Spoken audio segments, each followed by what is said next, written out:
Representative of Cote d'Ivoire, and I now give the floor to the representative of the Russian Federation. Thank you, Mr. President. We wish to extend our gratitude to Madam Rosemary DiCarlo, and we welcome the Foreign Minister of Venezuela, Jorge Ariaso, in this hall. I would have agreed with my German colleague that the topic for today's meeting should have been threats to international peace and security. Threats to Venezuela by a host of states, but I think that in fact, this is an issue which should be called differently. Today, we should discuss a situation not within Venezuela, but around Venezuela. Today, we are once again present at another act of a spectacle that the United States has created around Venezuela. For those who are distracted, I will briefly recall the content of the previous series. The previous episodes. In an independent Latin American country, there's an imposter friend that turned up, and on the streets he proclaimed himself to be president of the country, and immediately, several minutes later, was acknowledged as such by the United States of America. The European and a number of Latin American countries hesitated, and then they too acknowledged this individual as president. The legitimate leader of the country, Nicolas Maduro, in the view of this group of countries, won during the elections last spring in an unfair way because the opposition boycotted them. The fact that Washington itself incited opposition leaders to withdraw from the election naturally has not been publicized. I think that those who are now expounding on the constitutional process and the legitimacy of the authority of Guaido on the basis of the Venezuelan constitution understand that they sound hypocritical and legally null and void. It's a mockery. What we observe is a trampling upon the law and constitutional rights. Are you not ashamed of saying this? Do you not understand that it's clear in any event to all? Not a single self-respecting jurist or a judge would sign on to this mockery, this disrespect for law as such. At least read the legal conclusions of the German Bundestag and its legal service. Everything there is clear. In parallel, there are moans and groans about the horrific economic situation in Venezuela, starving civilians and skyrocketing prices. And it is said that Venezuela needs to be saved at any cost for the sake of its own citizens. The fact that this country has, since 2013, been targeted by American sanctions, which largely are the reason for the current economic situation in the country, is, of course, hushed up. The fact that the overall damage to the country's economy as a result of the sanctions amounts to $345 billion, of course, is also passed over in silence. And now what we have is that the situation around Venezuela has brought to a boiling point, and Washington is blaming President Maduro for all the ills in the country and organizing an operation entitled the Delivery of Humanitarian Assistance. Its culmination occurred 23 February when in Cucuta, Colombia, an unverified American cargo reached the area, which was not requested by the authorities, and there was an attempt to illegitimately transfer this illegally to a neighboring state using civilians as human shields. The legitimate authorities of Venezuela are performing their duties for the protection of the state border. They've mobilized their security forces, who implemented a sole objective to ensure the inviolability of the border. Video images of what took place clearly show that people moving from Colombian territory were aggressive, and they initially provoked Venezuelan military personnel and troops who were on duty. At that point, the first victim from among the demonstrators emerged. The individuals informed in vehicles rammed into the Venezuelan side and quickly rammed the blockades on the Colombian side. This reckless act has been seen on the video images which have been published on social networks. They have no doubt that as a result, there have been wounded and possibly dead. But the victims and dead from the hands of the regime and its bloodshed is now being touted all over the media outlets. The deliberate ramming of individuals in any other part of the world is categorically classified as terrorism.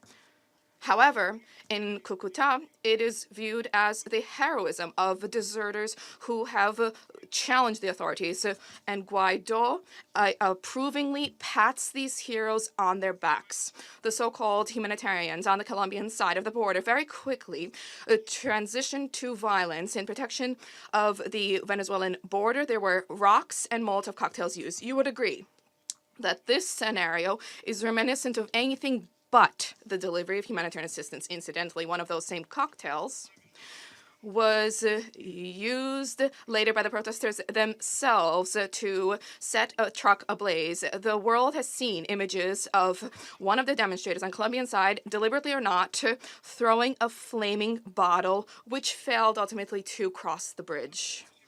So, based on all accounts, on 23 February, we observed an attempt of an attempted illegal state border crossing for the delivery of unknown cargo. Dear colleagues at the Security Council, which of your countries would act any differently under those circumstances? One country even wants to build a huge border on the a huge wall on the border of another country to prevent an illegal border crossing. How is this not reminiscent of 1986, when humanitarian assistance for Nicaragua turned out to be an arms consignment to the Contras units? Today, we have in this connection, we have potent and obvious deja vu that has arisen. Let's call a spade a spade. This is not humanitarian assistance. If the U.S. were genuinely to wish to help the Venezuelan people, then they would have operated through any of the UN agencies accredited in that country, as has been successfully done by other countries. For example, the Russian Federation last week delivered 7.5 tons of medical goods to Caracas. We did so through the World Health Organization, and we were not met with any obstacles. And moreover, the Venezuelan authorities are willing to receive the necessary humanitarian technical assistance necessary for the country. In order to work on the basis of that, it is necessary to provide opportunities and unblock opportunities for Caracas to carry out payments for the delivery of food and medicine that is necessary. However, Americans and allies do not wish to act legitimately. They have another goal. One simply cannot call that humanitarian. What took place on Saturday was reminiscent not of assistance, but what is called forced feeding in the United States. For the uninitiate, this is a form of torture. Apparently, having trained on their detainees in Guantanamo, the U.S. authorities now decided to force feed a whole country. If you think that the United States and their allies had the right to act this way, then take a look at General Assembly Resolution 46-182. It set out the normative legal framework for international humanitarian assistance.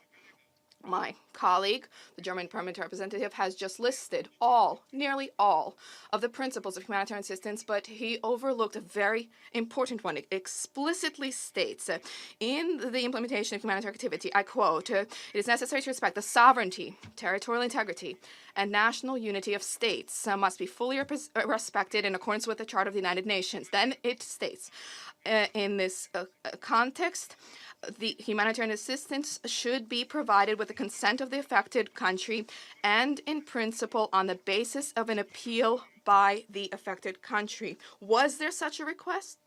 No. Now, we would like to thank all colleagues from UN agencies and their partners from major humanitarian organizations for having refused to support this political provocation. We demand that there be an end to violations of UN General Assembly resolutions, for there to be respect for the sovereignty, borders, and national unity of the people of Venezuela in line with the UN Charter. Instead of hypocritical attempts to introduce $20 million of assistance, is necessary to immediately unblock the accounts of Venezuelan state businesses in the United States for $11 billion. those which have been allocated for the government to receive medicine, food, and basic necessities. And what about the assets of the PDVSA Corporation? 7 billion US dollars. And what about Venezuelan gold in the United Kingdom? 1.2 billion US dollars. Washington and London just recently stole $30 billion from the Venezuelan people in oil and bank assets. Let's call a spade a spade. We have an evident, arrogant theft of a sovereign country. Their attempts to bring it down to a state of destitution in order that a humanitarian intervention, and responsibility to protect, which are not acknowledged in international law, to do so and to oust an inconvenient regime. And then people ask, why do Russia and other countries object to such noble concept? The response is clear. Were there not many examples of this in Latin America alone? You have a quote as follows from a U.S. historian, Harry Stout. In its history, the United States participated in 280 military interventions and nuclear standoffs on every corner of the globe. And then, quote, America's faith in the institution of war as a divine instrument and sacred mandate to be exercised around the world, unquote. I turn to those countries who supported the self-proclaimed so-called President Guaido. Are you truly so naive? Do you really believe that you are immune to this? Have you not heard statements from a U.S. leader that Cuba and Nicaragua are next in line? Does it seem to you that you will not be next? But this is not just a warning to them. This is a warning, a word of caution to all who refuse to play by Washington's rules. And you, those who support Washington in this, are complicit in the violation of both the UN Charter and international law, and perhaps, God forbid, an armed intervention, which in words you categorically object to. We specifically fail to understand why neighboring Colombia, a neighbor of Venezuela, instead of dealing with the plethora of domestic problems for the implementation of the final peace agreement, why did it decide to throw its full force behind this misadventure against its neighbor? This cannot be disappointing because Colombia itself just recently extricated itself from a protracted civil war, the repercussions of which will take a very long time to surmount, and there have not yet been any guarantees of a lasting peace that have arisen. Incidentally, during difficult times for Colombians, Venezuela opened up its borders for more than 5 million refugees, many of whom continue to reside in that country. We wish to caution against reckless steps to implement a military scenario in Venezuela, which we increasingly hear about. This is liable to have dire, unpredictable consequences both for the region and the world. We beseech all states in the region, regardless of political affiliations, to firmly voice and extend support for the UN Charter, a rejection of threat and use of force, and egregious intervention in domestic affairs of a sovereign state. We reiterate again and again, a resolution to Venezuelan problems is exclusively the right, purview, and responsibility of the Venezuelan people themselves, and they need to exercise this right without provocative intervention from abroad. International, regional assistance above all should be geared towards seeking ways to resolve the tumult in that country with full respect for its sovereignty and territorial integrity. For this reason, we welcome the goals set out and adhered to by the participants of the Montevideo Mechanism, Mexico, Uruguay, Bolivia, and the CARICOM countries. For our part, we stand ready to deliver assistance in seeking such a mutual understanding among all constructive and patriotically minded forces in Venezuela, especially given that the Venezuelan authorities call for and stress the imperative importance of domestic political dialogue. The chair of the National Assembly, Guaido, instead of discussing possibilities for dialogue and national reconciliation, calls upon states to keep a military scenario on the ready. It's hard to call such calls responsible conduct of a politician who cares for his people and his country.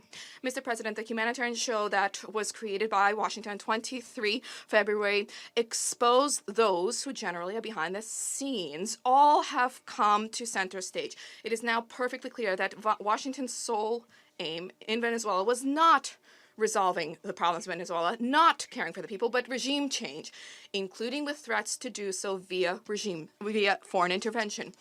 The fact that this is being done in contravention of the UN Charter, international law, and civilized norms is of no concern to the authors whatsoever.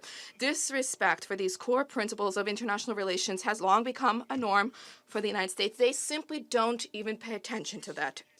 Let us, to conclude, have an experiment. 21 February, a U.S. delegation proposed a text elements for the press on the events in Haiti, which all members of the Security Council unanimously supported. If I may, I will read out this brief document. Members of the Security Council expressed concern about violent demonstrations and the death of innocent civilians and urged all citizens to express themselves peacefully. Members of the Security Council reaffirmed their commitment to working with the people and government of Haiti toward a more secure and prosperous future. Members of the Security Council underscored that it is important for all actors to demonstrate a willingness to engage in good faith in efforts to address Haitian political and socioeconomic issues. My question is as follows. Are the American colleagues willing to adopt as elements of the press of the Security Council a similar text regarding Venezuela? For it's hard not to notice that it touches upon a virtually identical situation. The difference lies solely in the fact that for Haiti, Washington decided to side with the legitimate authority, at least for now.